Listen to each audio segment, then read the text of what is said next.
लजीज जी लजीज है। अच्छा, शुक्रिया। दिवाली पर हरप्रीत शमा लिए मिठाई लेकर पहुंचा। ये लो जी, दिवाली का तोहफा। शुक्रिया। देखो, मैंने दिया जलाया है। मेरी सहेली ने बताया था कि दिवाली पर दिए जलाते हैं। दिन गुजरते गए और होली पर दोनों ने एक दूसरे को गुलाल भी लगाया। होली मुबारक हैप्पी। तुम्हें भी समा। और फिर एक दिन अचानक शमा ने वहां आना बंद कर दिया। हरप्रीत रोज शाम को बॉर्डर पर जाता, लेकिन शमा नहीं आती। एक हफ्ता गुजर गया, लेकिन शमा का कोई अता पता नहीं था। समा, कहाँ हो भाई तुम? आखिर ऐसा क्या हुआ कि तुमने आना बंद कर दिया? हैप्पी यार, अब छोड़ दे यार। और मैं तुझे धोखा दे गई। और वैसे भी तुम दोनों का कुछ होना नहीं था। वो पाकिस्तानी है और ऊपर से मुसलमान। और तुम्हें समझ क्यों नहीं आता भाई? और तो चुप रहे यार संजय।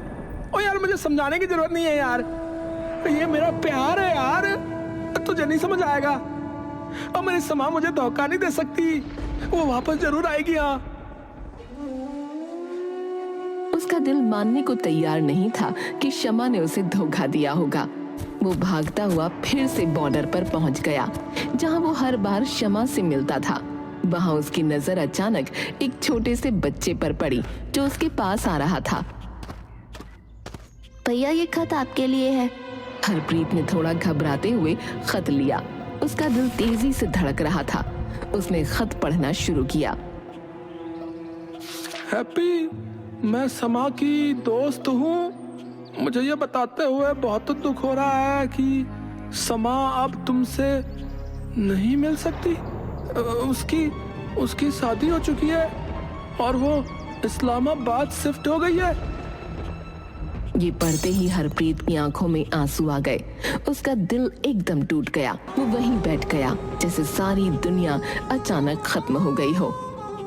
ओए समा, ओए तुम चली गई। ओए मुझे अकेला छोड़ के चली गई। ओए क्यों चली गई? ओए शमा की शादी की खबर ने हरप्रीत को पूरी तरह से तोड़ दिया था। उसने बॉर्डर पर जाना बंद कर दिया। वो दिन रात बस उदास रहता, न कुछ कहता, न किसी से मिलता। भाई, जिंदगी ऐसे नहीं कटेगी। ओ यार, शमा चली गई, पर तेरा जीवन तो अभी बाकी है ना। और तुझे भी अब शादी कर लेनी चाहिए। और नहीं यार संजय, अब मैं किसी से शादी नहीं करूंगा यार। मेरा दिल सिर्फ समा के लिए धड़कता था यार। और अब वो रही नहीं यार। बेटा, हम सब तेरे साथ हैं। तुझे जीना होगा, आगे बढ़ना होगा। लेकिन हरप्रीत तो पूरी तरह से टूट चुका था।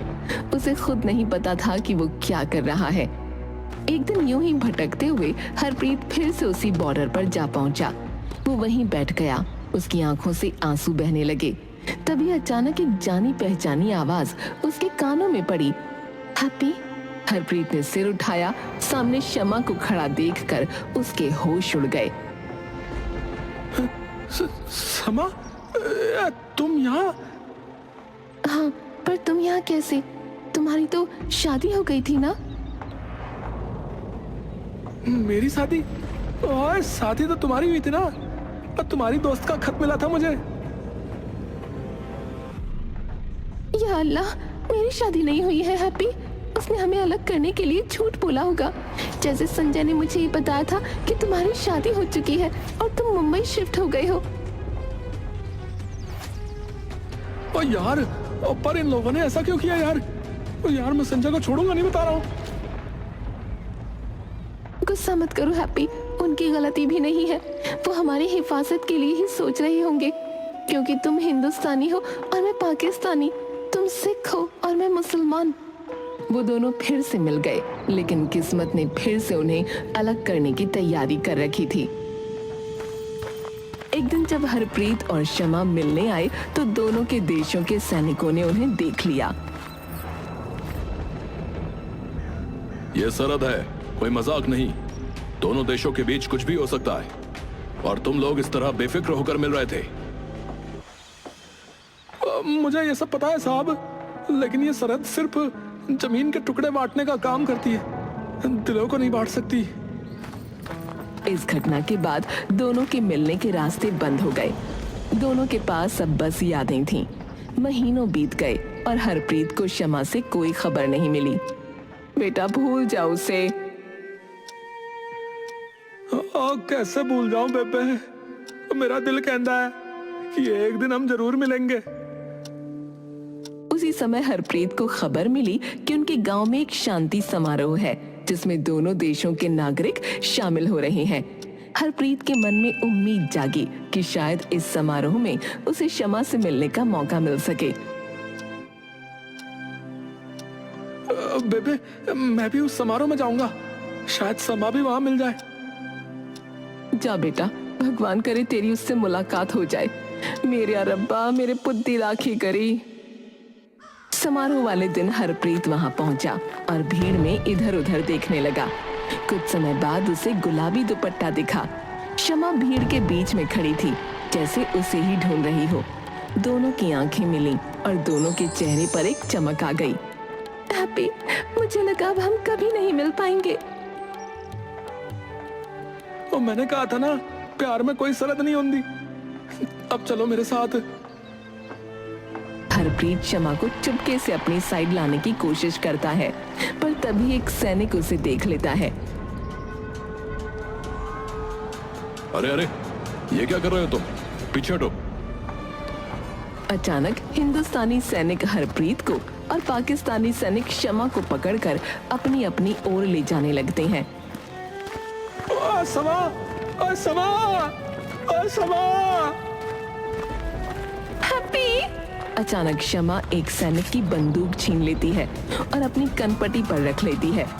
अगर मुझे हरप्रीत के बिना जीना पड़ा तो मैं यहीं अपनी जान ले लूंगी। उसकी आवाज में एक दर्दनाक गहराई थी जिसने सबको हिलाकर रख दिया। दूसरी तरफ हरप्रीत भी एक सैनिक की बंदूक छीन लेता है और सैनिकों की ओर तान देता है।